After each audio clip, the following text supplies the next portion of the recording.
ধনিয়াভেটি পথাৰ দালান মছজিদত 40 দিনীয়া খানকাহে আহমেদিয়াৰ আয়োজন। সমাগত ইছলাম ধৰ্মৰ পবিত্ৰ ৰমজান মাহৰ কৰ্মব্যস্ততা বৃদ্ধি হৈ পৰিছে ইছলাম ধৰ্মীয় লোকসকলৰ। তাৰ সমান্তৰালকৈ ৰাজ্যৰ বিভিন্ন প্ৰান্তত অনুষ্ঠিত কৰিব বিভিন্ন ধৰ্মীয় অনুষ্ঠান। তাৰ সমান্তৰালকৈ ধনিয়াভেটি পথাৰ দালান মছজিদ পৰিচালনা সমিতিয়ে বৃহত্তৰ অঞ্চলবাসী ৰাইজৰ সহযোগত অনুষ্ঠিত কৰিব গৈ আছে খানকাহে আহমদিয়া।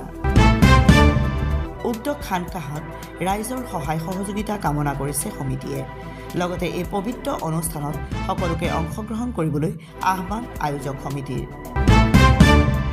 আয়োজক সমিতিয়ে জানিবলৈ দিয়ে যে আগন্তুক ফেব্ৰুৱাৰী মাহৰ 9 তাৰিখৰ পৰা 40 দিনীয়া ধনিয়াভেটি দালান মছজিদত অনুষ্ঠিত হ'বলগীয়া খানকাহে আহমেদিয়াত প্ৰায় 2 শতাধিক লোকৰ বাবে সুব্যৱস্থা তেওঁলোকে কৰিছে।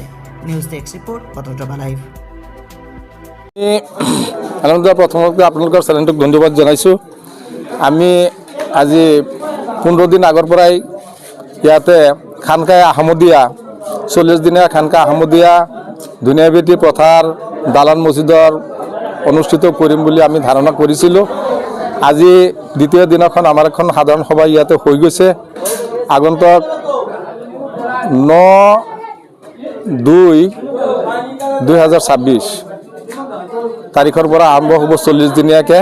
গতিকে এই অঞ্চলৰ ভিতৰত যিমান সদস্য ব্যক্তি আছে, খানকা আপোনালোকে জানে যে খানকা দান বৰঙণিৰ ওপৰতে নিৰ্ভৰশীল। গতিকে ইয়াতে যিহেতুকে বৃহৎ আকাৰে খানকা অনুষ্ঠিত কৰা হ'ব, গতিকে সকলো ৰাইজৰ সহায় সহযোগিতা কামনা কৰিছোঁ। লগতে আপোনালোকক ধন্যবাদ জনাইছোঁ। হয়, আজি আমি ইয়াত এখন সাধাৰণ সভা বহা হৈছে। ফেব্ৰুৱাৰী মাহৰ 9 তাৰিখৰ পৰা ইয়াত 40 দিনীয়া খানকাহৰ আয়োজন কৰা হৈছে।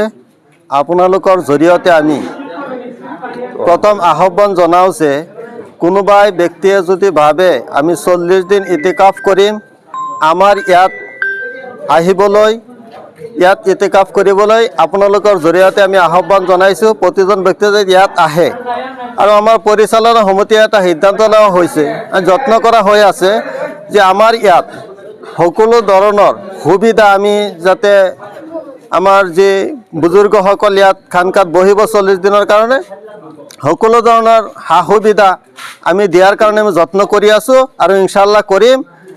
আপোনালোকৰ জৰিয়তে আমি সকলোকে এতিয়া আহ্বান জনাই আছোঁ যে আমাৰ ইয়াত আহক, আহি আপোনালোকে 40 দিনে ইতিকাফ কৰক। আমি আপোনালোকৰ কাৰণে এই পুৰা পৰিচালনা সমিতিয়ে আপোনালোকৰ দায়িত্ব ল'ব যত্ন কৰাৰ কাৰণে সকলো দিশতে। আমি ইয়াত 150ৰ পৰা 200 মানুহৰ আয়োজন কৰা হৈছে। ইয়াত যদি আহে আমি সমাধান কৰিব পাৰিম আৰু সুন্দৰকৈ মানুহবিলাক আমি পৰিচালনা কৰিব পাৰিম।